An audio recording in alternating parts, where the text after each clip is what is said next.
Jadi memang kenapa saya sering bikin statement Islam itu tidak usah kamu pikir, itu pasti diurusi oleh Allah Subhanahu wa Ta'ala. Sebetulnya itu bentuk counter ya, karena banyak pemikir Islam yang karena mungkin kurang baca atau nekuni Islam, justru gara-gara pikiran dia ini Islam tambah ruwet dan reportnya itu di atas namakan Islam. Jika saya mengcounter itu dengan mengatakan Islam itu tidak usah kamu pikir, karena panduannya jelas. Kita nggak usah mikir Islam pun, kalau sesuai panduan Islam, pasti dengan sendirinya itu dakwah. Karena Islam wajibkan mengajar. Islam mengharamkan kitmanul ilmi, menyembunyikan ilmu. Kalau ada kesusahan, Islam juga mengancam, tidak termasuk umatku, dia tidur kekenyangan sementara tetangganya kelaparan.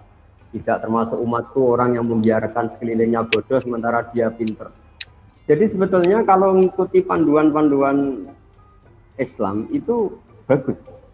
Problemnya kalau hak mikir ini kita berikan sama nyuwun sewu mubalek atau ustadz atau kiai, semua orang akan punya cara berpikirnya sendiri. Dan itu awal dari ikhtilaf kata Nabi, sehingga kita sebagai ulama itu membatasi sekali yang namanya pemikiran. Kita utamakan riwayat, meskipun kita tidak meninggalkan akal. Jadi misalnya begini contoh paling gampang ya. Ada orang dengan pengalaman tertentu, dengan trauma tertentu, kemudian terus pidato begini. Kiai itu harus kaya, dosen itu harus kaya. Kalau dosen tidak kaya, tidak bawa mobil, tidak dihormati mahasiswa. Masa dosen pakai ondel ya? Ini kan traumanya dia, mungkin dia pernah bawa ondel, ditertawain mahasiswanya, atau ditertawain umatnya kalau kiai. Tapi kemudian dia bikin ukuran, untuk bikin ukuran, kalau ingin dihormati kamu harus bawa mobil. Pertanyaannya adalah, mana ada target dalam Islam supaya orang dihormati? Target dalam Islam adalah orang nyari ridhonya Allah, bukan ingin dihormati. Nah ini yang kemudian kan tuh jadi lucu, masa orang digerakkan, dia ini harus kaya, kalau nggak kaya nggak dihormati, dosa harus bawa mobil, kalau nggak mau mobil nggak dihormati. Pertanyaannya, target ingin dihormati ini pikiran Islam atau pikirannya dia? Nah, tentu kita tetap tanggung jawab terhadap perjalanan agama ini, kita memberi kontribusi, tapi dengan cara tadi. Saya ulang lagi, dengan cara riwayat. Kenapa saya katakan dengan cara riwayat? Karena kalau analogi sosial itu tidak ada selesai. Misalnya begini, saya sering ditanya, Gus, sebaiknya orang itu ramah apa enggak? Misalnya kita punya istri, sebaiknya ramah apa enggak? Itu di Quran itu, ini ilmu sosial ya. Wahai para istri Nabi itu cantik-cantik. Kalau kamu ketemu lelaki lain, itu falah takdokna bil qauli. Justru kamu nggak boleh terlalu ramah. Karena kalau terlalu lama, falah takdokna bil qauli, fayat ma'alladzi fi qalbihi marad.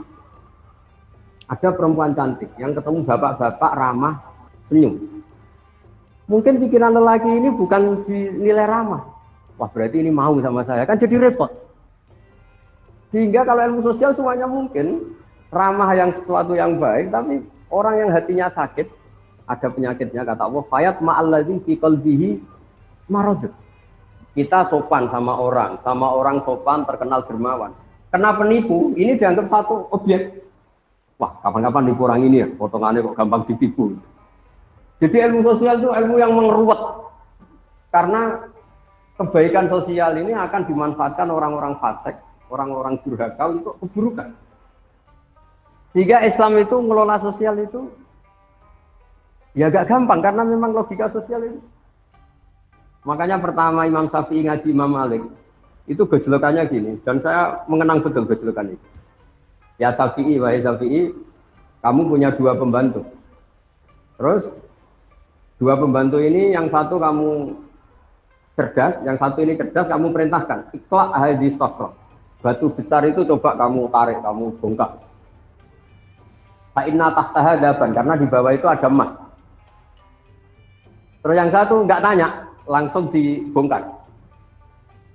Ketika yang satu langsung bongkar, ditanya, kenapa kamu nggak tanya maksud saya apa?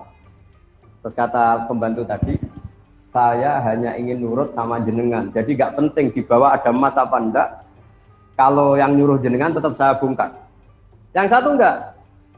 Kalau ada apanya bos? Ada emasnya. Ya sudah saya bongkar. Kalau nggak ada emasnya ngapain? Kamu seneng mana? Kata Imam Syafi'i, ya Ya seneng yang loyal tanpa mikir. Kadang kita beragama itu butuhnya tuh sami'na wa ata'na. Ya, saya ulang lagi, karena sekali semua agama ini dipikir, itu nanti ya repot.